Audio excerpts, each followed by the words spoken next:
A u Beogradu je popodne održani miting podrške Bogoljubu Kariću pod nazivom Pokret za preokret. Miting je zbog trubača, baklje i atmosfera djelovao kao da je u pitanju proslava, a ne protest, zbog, kako tvrde u PSS-u, hajkanja njihovog lidera Bogoljuba Karića. Kaže Koštunica, Bogoljub je demagog. A šta je on?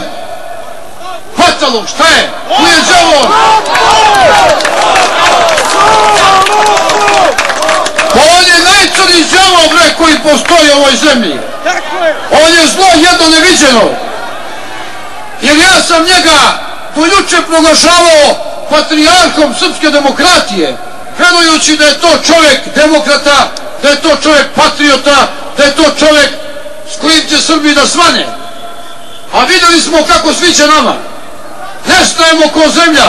Svi narodi svuda u svetu, svi narodi u svakoj zemlji Evrope kada se probude, ujutru pomisle na svog premijera, da li je dobro, da li je zdravo, da li mu posao dobro ide. Jedino mi strepimo svako jutro od našeg premijera kad se probudi da ne napravi neko novo zlo samo zato što je neobavešten. Okupljeni građani različito gledaju na optužbe protiv Karića. Mislim, čovjek što celog života radi i zarađuje sa teškom mukom i kad postane neko i nešto, vjerojatno je veličina. A zašto se mi toga bojimo? To što oni krive za njega, za te stvari, to treba da dokažu. Da dokažu na neki način.